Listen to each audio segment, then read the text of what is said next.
네, 강프로입니다. 자, HLB 보겠습니다. HLB 오늘 두 자릿수 상승을 했습니다. 일단 보유하신 분들 그래도 한시름 놓을 정도는 나왔습니다. 물론 상승폭을 더 키워갑니다. 그런데 제가 말씀드리는 내용은 계속해서 제가 동일한 이야기를 드리고 있는 게 기술적 반등 나온다. 그리고 지금 기술적 반등이 진행되고 있는 상황이다. 근데 여기서 우리 냉정하게 하나 딱 볼게요. 딱 이 부분 보셔야 되는데 다중바닥을 만들고 갈 거예요. 이 다중바닥 구간에서 우리가 어떤 식으로 타점을 잡아야 되는지가 중요합니다. 그리고 다중바닥을 만들 때는 우리가 이런 식으로, 그쵸? 이런 식으로 갈 수 있는 그런 상황이 됩니다. 이게 단순히 뭐 그림 그려놓고 찍찍 뭐 그어놓고 그렇게 말씀드리는 게 아니라 보통 올라가면 지친 물량들이 쏟아져 나오기 시작할 겁니다. 그런 구간에서 다시 한번 저점을 만들 거예요. 근데 그 저점을 만드는 구간에서 우리가 잡는 게 아니라 확인하고 잡는 거다. 자, 그러면 우리가 거기서 이평선에 대한 움직임을 예상을 한번 해볼게요. 자, 지금 21선과 61선이 데드크로스가 났죠. 데드가 났고 지금 역배열 구간으로 들어갔습니다. 단기간에 급락을 했기 때문에 이건 너무 당연해요. 그리고 여기서 제가 굳이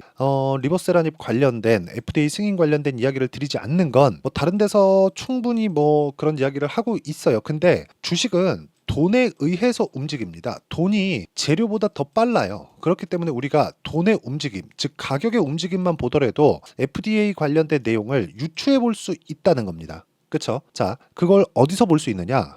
이렇게 보여드린 게 정말 죄송합니다. 죄송한데, 제가 자랑을 하려고 말씀드리는 게 아니라, HLB로 제가 1월 달에 30% 정도 수익, 그리고 쭉 올라가는 구간에서 18% 추가적으로 수익, 그리고 이쪽 구간 있죠? 3월 달에 한 3%, 여기입니다. 여기 3월 28일 날 매도한 물량인데 13% 수익 내고 나왔고요. 그리고 여기 보시면요. 4.5%. 추가적으로 이쪽 떨어지고 나서 반등 구간에서 4.5% 만들었어요. 근데 여기서 고가를 지키지 못하고 떨어졌단 말이에요. 지켜내고 FDA 관련된 내용이 나오고 뭐 그런 상황이 나온 게 아니라 애초에 여기서 고가 돌파했잖아요. 그러면 FDA는 통과가 됐었을 겁니다. 이게 가격이 먼저 반영하는 원리예요. 자, 그러면 이 내용을 가지고 우리가 지금 다중바닥에 대한 움직임을 왜 봐야 되는 거냐? 뭐 지금 HLB 관련돼서 여러 가지 기사들이 나오고 있는 거 사실입니다. 뭐 그리고 말이 좀 바뀌었죠. 뭐 CMC 문제가 아니다, 뭐 제조 공장이 아니다, 막 그런 얘기들이 나오고 있는데 그런 거에 절대 현혹되지 마세요. 이게 맞고 저게 틀리다, 저거는 맞다. 그래가지고 주가 올라가는 거 아니에요. 지금은 충분히 우리가 이 바닥 구간에서 어떤 식으로 해야 되는지 봐야 되고 이걸 바닥이라고 봐야 될 수밖에 없는 게 첫 번째 신고가를 나온 12월 달에 신고가를 나온 이 가격대 있죠. 이 가격대에서 주가가 멈췄어요. 하한가를 연속으로 두 방이나 갔는데 이쪽 가격대에서 멈췄다는 건 의미가 있는 가격대라는 겁니다. 이 가격대 자체가. 그쵸? 그리고 이 내용에 대한 부분을 제가 소통방에서 다 공유를 합니다. 그쵸? 굳이 뭐 소통방에서 뭐 하고 있다 이런 이야기를 드리려는 게 아니라 여기 나오는 타점 모두를요 제가 여기 소통방에서 다 공유를 합니다. 그리고 HLB 지금 시세가 빠를 수밖에 없는 구간이라는 거죠. 그리고 다중바닥 만드는 과정에서 엄청나게 빠른 시세가 나올 거고 그리고 아까 전에도 말씀드렸지만 22평 떨어지기 시작했고 22평 맞으면 주가 다시 떨어질 거예요. 즉 지금 여기서는 뭐 내일 뭐 어떻게 된다 그리고 뭐 시간에 어떻게 된다 그런다 그래서 뭐 추가적인 시세가 이렇게 나와요 저렇게 나와요 이게 중요한 게 아니라는 겁니다. 올라가는 구간에서 22평 저항 맞을 거고 저항 맞는 구간에서 어떻게 저가를 높여가는 상황. 왜 저가를 높여요? 이걸 보시면 된다는 거예요. 왜 12월 달에 만들어 놨었던 FDA 관련된 기대감이 첫 번째 반영됐었던 이 12월 달에 이 고점 구간에 시세가 멈췄을까? 지금은 기대감을 가지고 있는 이 가격대 첫 번째 가격대까지 왔다는 거죠. 이 구간에서 돌려 세울 수 있는 상황. 그걸 확인하고 들어가자는 겁니다. 여기서는 외국인이 사고 있어요. 기관이 사고 있어요. 이런 거 진짜 중요하지 않습니다. 진짜 중요하지 않아요. 제가 혹시라도 자 여기 보시면요 뭐 VT도 있고 이런 종목들 최근에 굉장히 강하죠. 그리고 뭐 대한전선 이 전기 관련주 같은 것들 뭐 일진전기 같은 경우에도 제가 언제 공략했는지 봐세요. 다 신고가 구간에 공략했을 때 뭐 2% 1%도 수익 나지만 쭉 내려보면 뭐 13% 8%뭐 구간별로 손절하는 구간도 있고요. 이런 식의 상황을 지속적으로 만들어낸다는 겁니다. 이게 타점에 대해서 이해를 하자는 거예요. 즉 HLB도 지금 타점이 정말 중요하다. 여기서 내가 어떻게 매매를 하는지에 따라서 수익 전환이 가능할지 말지에 대한 부분이 생깁니다. 그리고 진양권 회장이 직접 나와서 얘기를 한 부분이 뭡니까? 다시 넣을 거다. 즉 넣을 수 있는 기대감은 가지고 있다는 거예요. 그렇죠? 뭐가 틀리고 저게 틀리니까 이게 이래요가 아니라 기대감을 존재하게 만들어주는 것. 어떻게 보면 이걸 되게 나쁘게 볼 수도 있겠지만 기대감이 존재하게 만들어주는 것 자체가 주가에는 호재로 반영이 된다는 겁니다. 이 부분에 대해서 반드시 이해를 하셨으면 좋겠고요. 그리고 이 내용에 대한 부분을 제가 여기 소통방에서 모두 HLB의 실시간 타점, 이번에 무조건 바닥 잡아야 됩니다. 그리고 이 바닥을 잡는 이 실시간 타점을 제가 여기 소통방에서 모두 공유를 해드리도록 할 테니까 구독과 좋아요 눌러주시고요. 상단에 있는 전화번호로 구독 또는 10억이라고 문자 보내주시면 제가 여기 소통방 입장 링크를 모두 공유를 해드리도록 하겠습니다. 그리고 HLB에 대한 부분, 그리고 뭐 다른 종목군들에 대한 부분을 저한테 다 보내주시면 제가 아무리 늦더라도 다 연락을 드리도록 하겠습니다. 자, 그리고 어떤 식으로 매매가 진행되는지 다 신고가 구간이죠. 그 밑에 뭐 대한전선이나 그런 종목군들 보면 전부 다 뭘 만들었어요? 대한전선. 자, 내용 보시면 전부 다 신고가 구간에서 매매를 했고 25%씩 이렇게 수익이 납니다. 매매하는 과정에서 이렇게 손절하는 구간이 있어요. 근데도 불구하고 꾸준하게 수익을 만들어낸다는 점이 중요합니다. 그리고 이런 부분을 소통방에서 공유하고 있다는 점 반드시 기억을 하시고요. 그리고 이 내용을 가지고 다시 보면 어떻게 돼요? 지금 올라가고 있는 첫 번째 타점이 나왔다. 첫 번째 타점 나왔는데 올라가면 5일선 돌파, 이거 제가 지난주에 말씀드렸던 내용이에요. 5일선 저항 일단 첫 번째 맞을 거고요. 맞고 나서 바로 돌렸죠. 5일선은 5일 동안의 평균치잖아요. 그러면 지금 올라가는 과정, 저 주가 올라가고 주가는 이 반등하고 22평 쭉 내려오겠죠. 내려오면 어떻게 돼요? 자, 내려온다는 건 왜 제가 내려온다 그러느냐? 20일 이동평균선은 20일 동안 거래한 평균치잖아요. 그러면 최근에 20일치 대략 요 정도 되겠죠? 요 정도의 구간 중에서 이제 고가의 이 평균치가 빠지겠죠.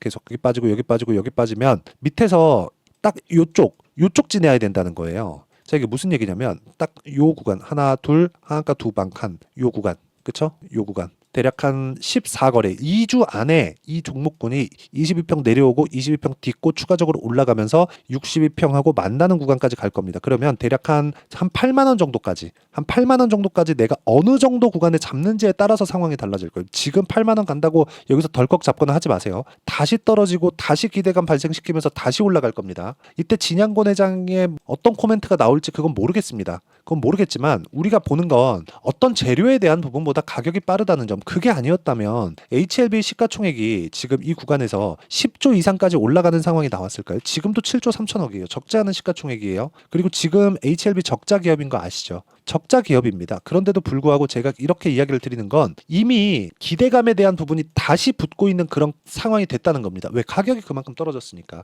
이쪽 가격에서는 리보세라딘만으로도 충분히 커버 가능한 시가총액이고 이 구간에서 우리가 다중바닥, 그쵸? 쌍바닥 구간에 내가 어떻게 타점을 잡아야 되는지를 판단을 하자. 그 내용에 대해서 반드시 이해를 하고 가셔야 됩니다. 그리고 이 내용에 대한 부분, 그리고 이 소통방, 그쵸? 소통방에서 이 내용에 대한 부분을 제가 다 공유를 해드립니다. 어떤 식으로 타점을 잡을지 그 내용에 대해서요. 그러면 이렇게 타점을 잡는 원리가 있겠죠. 그 원리에 대한 부분은 HLB의 단기 보유 전략, 단기는 2주입니다. 2주 동안 무조건 수익 전환 시켜놔야 돼요. 그렇지 않으면 심리가 무너져서 너무 어려워진다. 그렇기 때문에 타점을 잡고 나서 내가 심리에 대한 안정감을 갖기 위한 상황을 만드는 그 내용입니다. 그게 단기 보유 전략이다. 그러려면 가격에 대해서 잘 잡아야겠죠. 이 부분 반드시 기억을 하시고요. 그리고 HLB만의 실시간 타점 제가 문자로 공유를 해드리겠습니다. 이 내용을 토대로 제가 이야기를 드릴 거고요. 이 내용은 다 무료로 진행하지만 구독과 좋아요 요거는 눌러주시고요. 상단에 있는 전화번호로 HLB라고 문자 보내주시는 분들에 한해서만 제가 HLB의 실시간 타점 그리고 단기 보유 전략을 함께 공유를 해드릴게요. 자, 내용 정리하면 그렇습니다.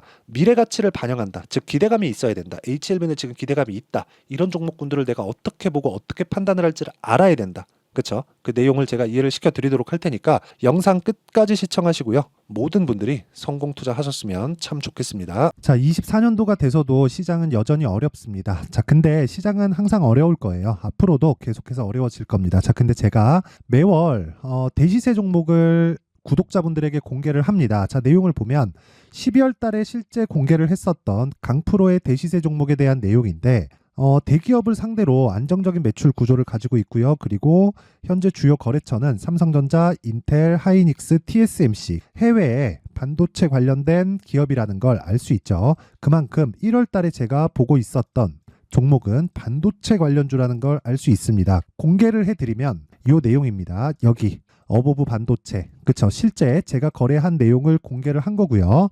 수익에 대한 크기를 보면 공략한 시점, 제가 가격대를 함께 공개를 해드렸는데 공략한 시점부터 21%의 수익 마감이 된 것을 확인해 볼 수가 있습니다. 자, 근데 지금도 마찬가지입니다.